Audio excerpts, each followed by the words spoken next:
Hello. Welcome to the Dark Ages podcast. This is episode 22, The End of the Beginning.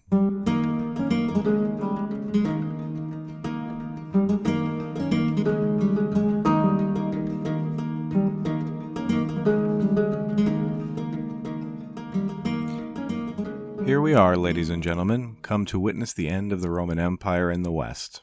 To watch the last handful of men attempt to make themselves masters of the world and then fizzle out in a matter of months. Feels a little morbid, does it not? It's a little like that episode of Doctor Who where everyone has gathered to watch the sun die. At least here there will be no one demanding to be moisturized. We'll see what exactly it means when an empire falls and whether anyone notices.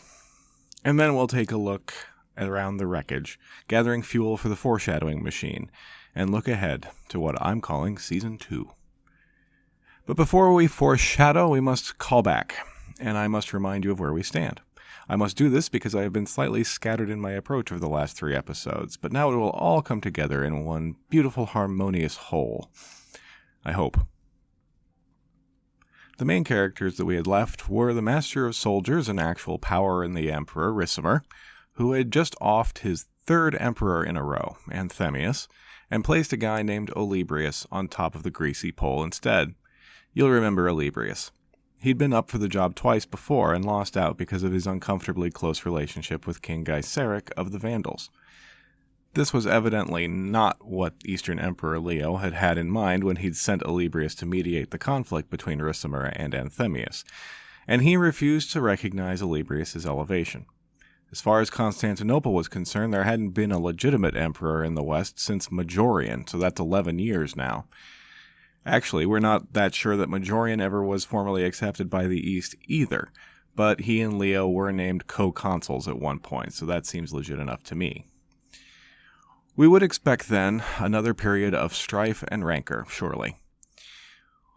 With Ricimer and Gaiseric duking it out over who could influence Olybrius the most, and Leo putting his disapproving hand in as well from time to time. Well, no, actually. If that kind of thing was going on, the traces of it have not come down to us, and the reign of Olybrius seems to have been overall uneventful. He was mostly interested in renovating churches and left the running of things to Ricimer, which of course suited him just fine. Or it would have, if he had had time to have an opinion. Ricimer died in August of 472, just about a month after he had put Olybrius on the throne, from some kind of hemorrhage. I imagine the stress finally got to him. I can't say that I'll miss Ricimer. He comes across as self-interested and ruthless, and not in a charming Peter Baelish way, more in a bullying Cersei Lannister kind of way. Ricimer had been the ruling power in the Western Empire for 11 years. He was around 54 years old. Now don't worry about Olybrius, he's not going to have to suddenly start working or anything. Ricimer's place as Magister Militum and Patrician was smoothly taken over by his nephew. The kid's name was Gundobad, and he was by birth a Burgundian. I say kid because he was around 20 years old at the time. It was Gundobad, by some accounts, that had relieved Anthemius of his head when everything went pear-shaped for him. It's good to have someone motivated in charge. I am probably being unfair to Olybrius, since the truth is that he also didn't really have time to accomplish anything. He died in November, just 7 months after he had arrived in Italy. Apparently he died of dropsy, which a doctor now would call edema and the rest of us would call swelling. Lots of things could have caused it. Poison's not out of the question, but the vast bulk of probability is that he had some kind of heart condition.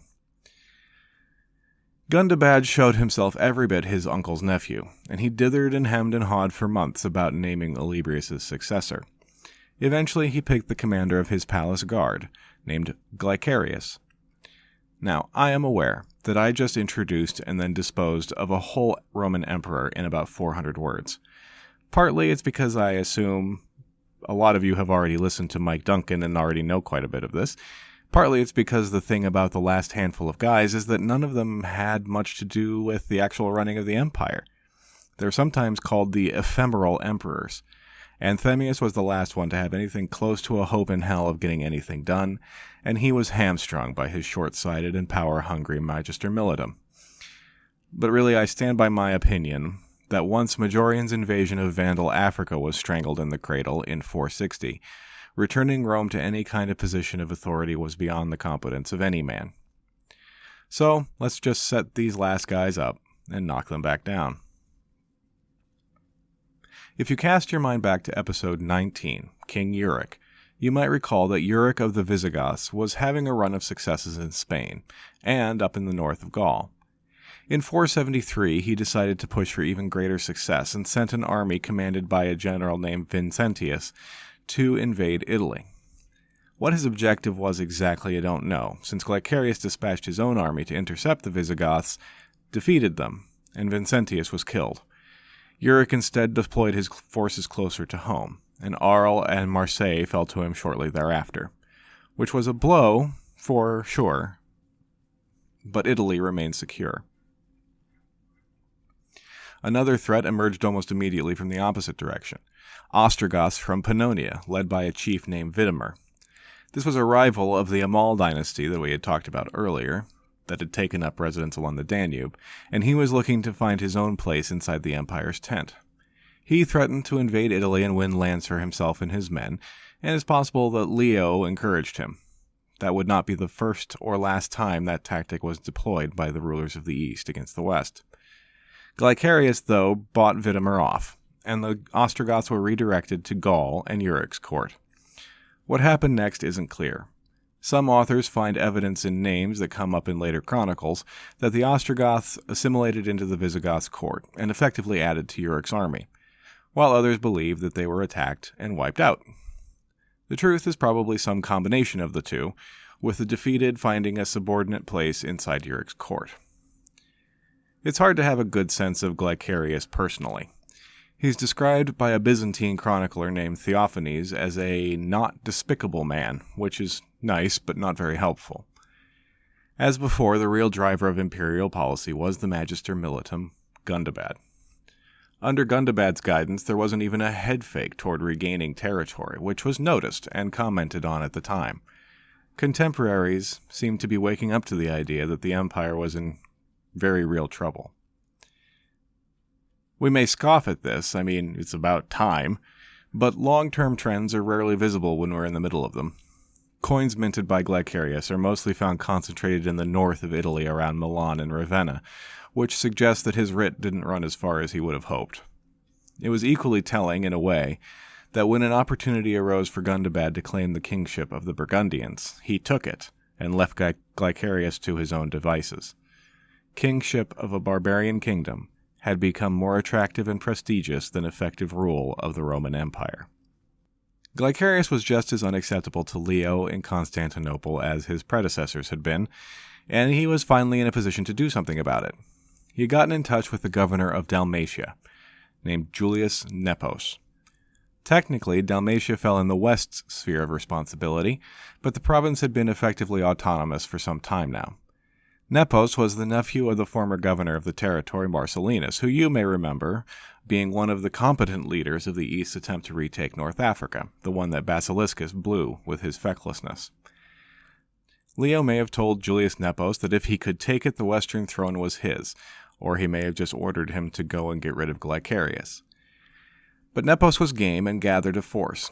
In the meantime, Leo died, but the new man in the East, Emperor Zeno, was just as supportive of the mission, so Nepos crossed over to Italy in the spring of 474. The army in Italy had been loyal to Gundobad, not Glycerius, and he put up no resistance. It's possible he was convinced by an offer of clemency, which is what he got. In a pretty unprecedented move, Glycerius was allowed to live, and was ordained as Bishop of Salona, which is modern Split in Croatia. That made him Nepos' bishop, and unfortunately we don't know anything about their relationship after that. Did Glycerius take Nepos' confession? Did they have dinner together? History often leaves us without answers to these most pressing questions, though there is a suggestion that Glycerius was in some way involved with Nepos' eventual assassination, so I'm thinking there may have been some awkwardness. Nepos was acclaimed and crowned in Rome in June of 474. He would be the last man to be so crowned for 326 years. His legitimacy was pretty widely accepted, and so he was right off the bat more successful than Glycerius had been. His coins are found all over Italy, unlike Glycerius's.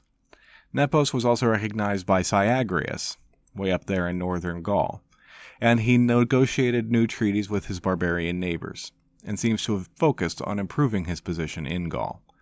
The Burgundians were reconfirmed as foederati, but he was less successful with the Visigoths.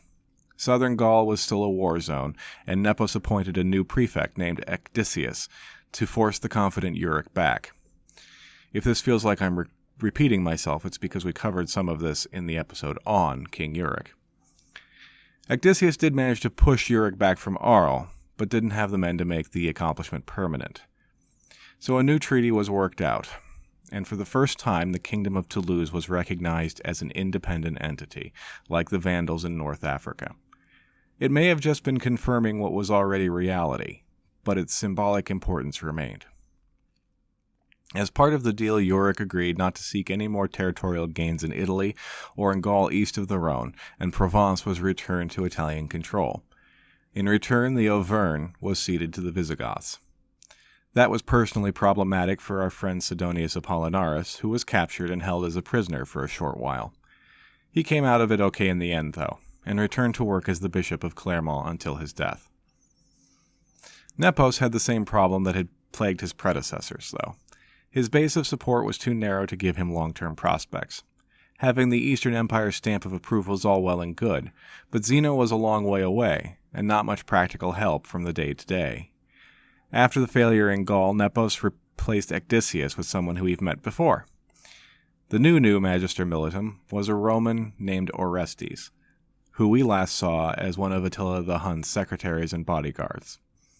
Orestes brought with him foederati from among the tribes that had been wandering around in the aftermath of the Huns' fall, including Heruls and Sciri, who we talked about a bit in episode 20. He was, truth be told, a poor choice by Nepos, and it was less than a year before Orestes raised an army in revolt and took control of Ravenna. Nepos knew he was outmatched and fled by ship across the sea back to his old headquarters at Salona.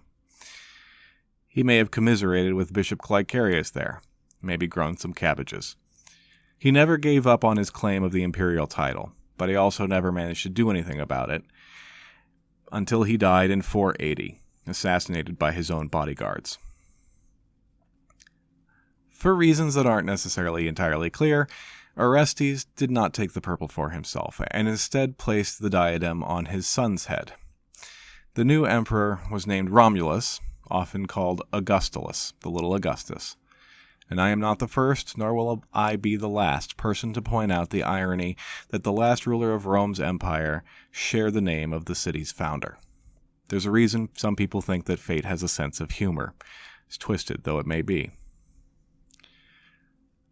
Orestes' ship ran up against the rock that had plagued many of his predecessors. He had promised his soldiers land if they would back his coup, and now he couldn't deliver on the promise. So they chose one of their captains, who we have also met before, a Scirian named Odoacer, to lead them in revolt. Orestes put up more of a fight than Nepos did, but only just. He was caught with a few men trying to reach the safety of Ravenna, quickly defeated and killed. Odoacer entered Ravenna and strode into the imperial palace looking for the emperor. I imagine him striding into a room, Orestes' blood still on his sword. He found the 10 or 11-year-old Romulus, in my mind trembling in a corner somewhere. Odoacer's victory had been easy and complete, and so he could afford to be merciful. Put another way, Romulus wasn't worth killing. He and his mother were sent south, given a villa on an island in the Bay of Naples, and a pension sufficient to maintain him at a senator's rank. We don't know when he died exactly. Probably after 511, which just underlines how complete a nonentity he was, if such underlining was necessary. But we know that it wasn't at the hands of the usurper. Odoacer gathered up the imperial regalia and sent it to Emperor Zeno in Constantinople. He included a note. There would no longer be any need for 2 emperors. Zeno could do it on his own. Just make Odoacer patrician, meaning the lead official in Italy, and he would look over the territory in Zeno's name. But don't get any ideas about sending any armies to replace him. Those days are also over. Among his own people, and on a few coins, Odoacer referred to himself as Rex Italia, the king of Italy. And in spite of Syagrius' domain in the north and Julius Nepos' bleeding in Dalmatia, the Western Empire was dead. The famous date is September 4th, 476. Almost exactly 1,546 years ago. I didn't do that on purpose. It just worked out that way. So that's it. It's over. I would not be saying anything terribly original or clever were I to bring up bangs and whimpers. And here would also be the traditional place to talk about why it all happened, as if there could be one thing that brings to an end something as vast as the Roman Empire. Edward Gibbon famously put forward the adoption of Christianity as the key factor, saying that it had sapped the warlike energy of Rome and turned attention inward to doctrinal conflict, rather than dealing with external barbarian threat. That thesis has been controversial from day one for pretty obvious reasons, and I'm here to say for the record that I don't buy it at all. Others point to economic changes, administrative changes, the sheer weight of the barbarian migrations overwhelming the state's resources, the withdrawal of the elites from civic engagement, and the resulting degradation of infrastructure. And all of that probably played a part. There isn't a simple answer, and there isn't just one reason. I'm sorry if that seems vague and a little bit mealy-mouthed, but I'm a nerd in a basement, not a professional historian, and the question is above my pay grade. One place where I will plant my flag is that no person or people actually set out to kill the empire. I doubt such a thing would even have occurred to people as possible. The worst offenders against the imperial order, and here I'm specifically thinking of Ricimer, did so out of short-sighted self-interest, not hostility to that order. Indeed, the imperial system was what gave such men power. Destroying the empire would be self-defeating. A line in a textbook called Barbarian Migrations in the Roman West by Guy Halsell sums it up quite beautifully. Quote, "The Roman Empire was not murdered, and it did not die a natural death. It accidentally committed suicide." End quote. It isn't fair to expect the individuals of the time to have the same broad perspective that we have now. We certainly don't have that perspective on our own time. With our historical perspective, we're a bit like Vonnegut's aliens, who can see all of time as if it were a single mountain range, and all we can do is shake our heads and say, so it goes. Likewise, none of the barbarian peoples set out to bring down the empire, not even Attila. They all, to one degree or another, came to depend on the Romans for trade, political support, or plunder. And most were savvy enough to recognize the benefits of the Roman administrative tradition once they had direct experience with it. In that speech attributed to Ataulf the Visigoth, as he married Galla Placidia, the essential virtue of the empire was succinctly expressed: without law there is no state. And of all of the legacies left by the empire, its law would be the most enduring, maybe second only to its language. So it's all very well to say the Roman Empire came to an end. But what does that mean really? What actually changed when Romulus Augustulus was removed? All of that is politics at the very top level, so how much difference did it make to the other levels? Well, it depended a lot on where you were and who you were. We've already talked about Britannia, and that's definitely one end of the spectrum, with complete political and civil breakdown, leading to an easy replacement of the cultural remnants by the new culture. So let's take a look at what was happening around the rest of the empire, and to do so we'll focus on two things: towns and graveyards. Graveyard archaeology is one of the most, if not the most, important non-literary source for the 5th century. While the literary sources paint a picture of breakdown and chaos, the cemeteries can seem confusing, even contradictory, since they often don't bear the signs we might expect of such apocalypse. They do show change, though.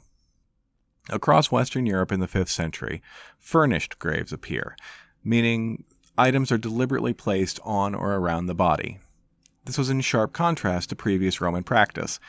In pagan times, cremation had been the main funeral rite, being replaced by inhumation in simple, unadorned clothing, or shrouds, as Christianity arrived and stressed the need for physical resurrection. The items found in these graves are pretty well differentiated between genders, with weapons, except for knives, which are found equally in both, found in men's graves, jewelry in women's.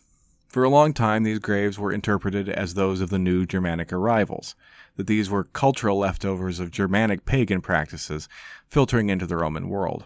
But the current scholarship has doubts about that. The styles of ornamentation seen as Germanic had already become pretty well ubiquitous in Roman military culture, and many of them, especially men's belt sets, are now recognized as official signifiers of military service and rank. We have contemporary grave sites to compare from areas of Germania and Scandinavia that would have definitely been carried out in a pagan rite, and there really isn't much similarity. Neither Christian or pagan cosmology included the idea of objects being useful in the afterlife, like in the Egyptian model, so why was all this stuff being put into these graves?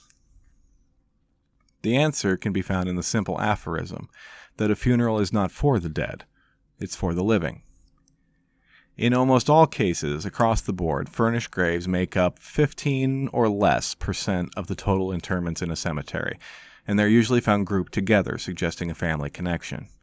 The current thinking is that this practice is a way of displaying the deceased and the deceased's family's power and prestige, and therefore reinforcing that power and prestige. Furnished graves are more common in border areas where we know there was political conflict, and become more common also in time periods where there is evidence of strife elsewhere. What that means overall, then, is that the traditional markers of political influence have begun to break down.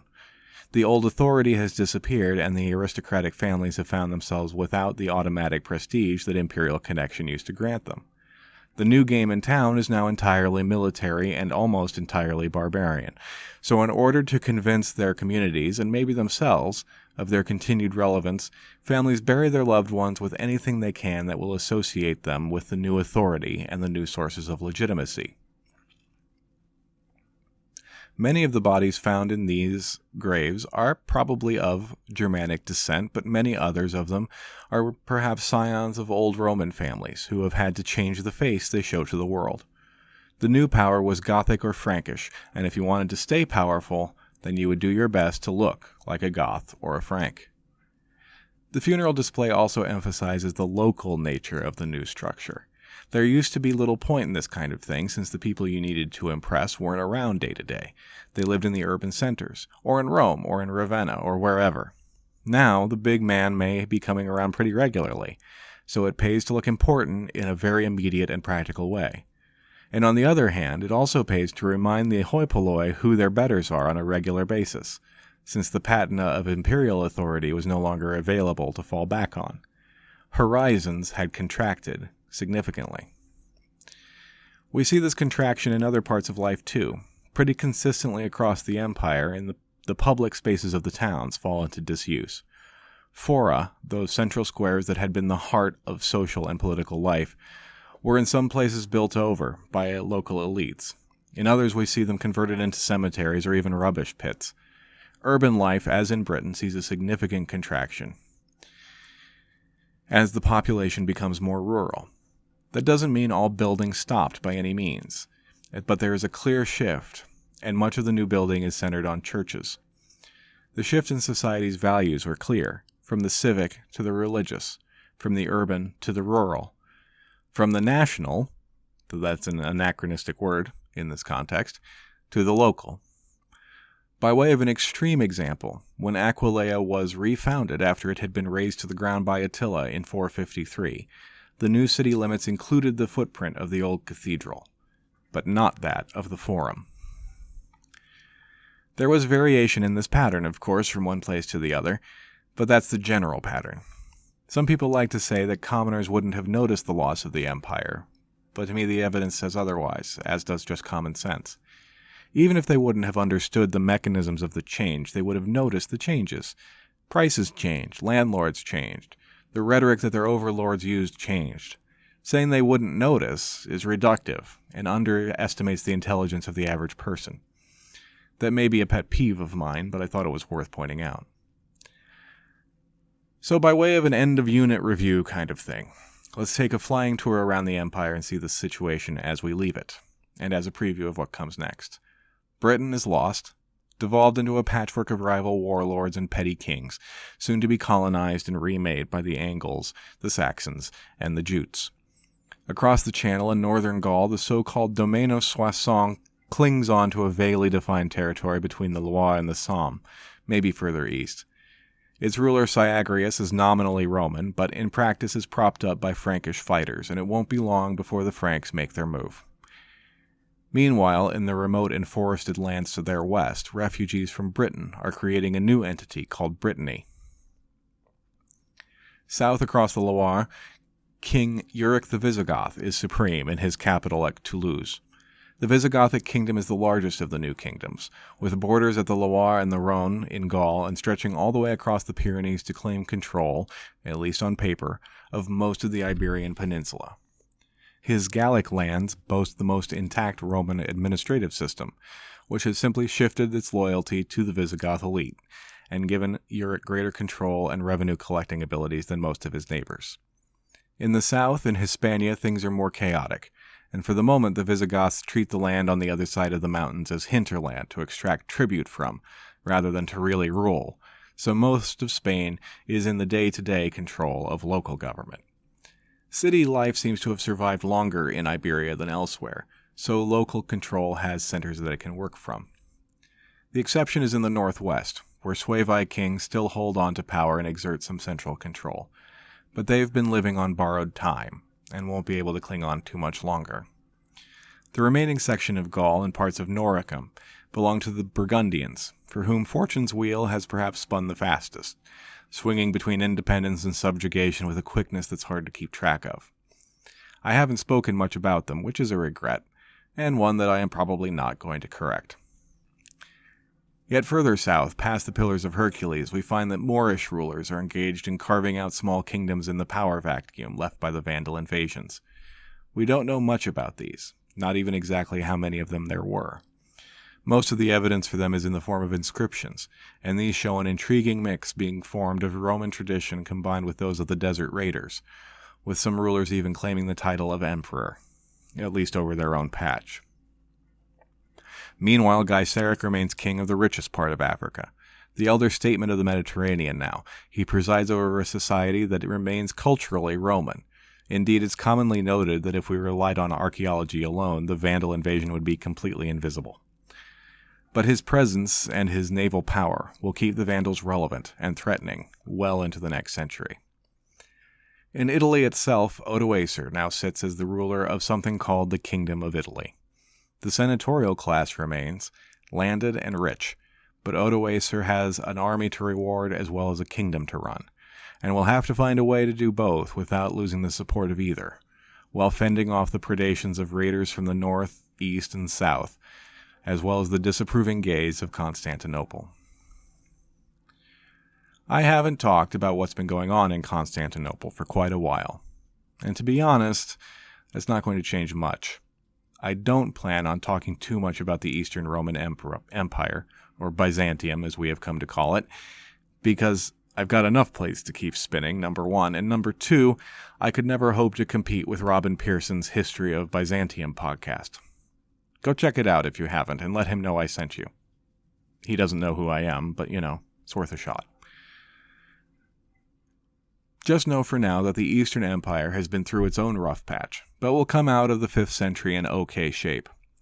The Persians remain the great rival, though around the edges there remain steppe people in the north and Arabs in the south who can make a nuisance of themselves from time to time. The East still holds the Balkans, Greece, Anatolia, the Levant, and wealthy Egypt. It is still the center of most Christian thought and philosophy, hosting 3 of the 4 patriarchies of the Church, in Alexandria, Antioch, and Constantinople itself. When we do talk about the East from now on, it will most likely be in relation to its religious significance, at least at first, and the conflicts with the popes that are on the way. The lands outside the old frontiers remain hidden to much of history, visible mostly through archaeology. There are still Germanic tribes in the forests and bogs of Germania and Scandinavia. Some of them are forming new confederations, most notably a tribe called the Langobards, the Longbeards, who will make themselves known in the next century. The Gepid kingdom is growing in importance, nestled in the Carpathian Basin, and on the steppes in the unending swirl of people, new forces are appearing to stir things up again, in the form of the Avars. And the Slavs will also appear, to add themselves to the list of nuisances the Eastern Empire will have to contend with.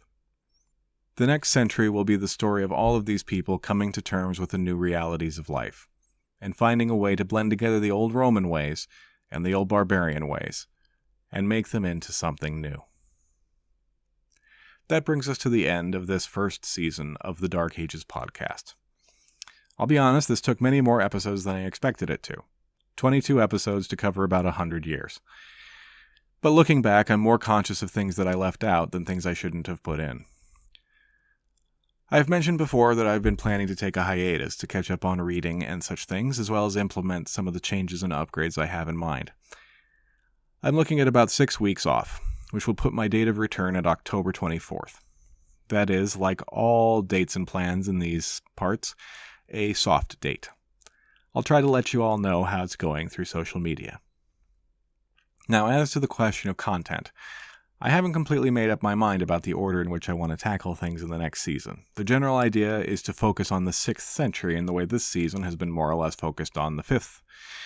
Before I start on the political narrative, though, I thought it would be fun to kick off with some themed episodes. So, for example, I know I want to do an episode on warfare. Other ideas include the papacy, maybe a specific biography or two. I want to get in some of the social stuff that's been missing up till now, so we have a clearer idea of what the world looks and feels like. What I really want here is your input. Seriously. So if you have any ideas or suggestions about the kind of thing you'd like to hear more about, please, oh please, visit the contact page at darkagespod.com, where you can also check out transcripts for most of the episodes and take a gander at my sources. If typing in URLs isn't your thing, then you can email me directly at darkagespod@gmail.com, although that does involve slightly more keystrokes. Thank you all very much for listening. And I'll see you all in October. Until then, take care.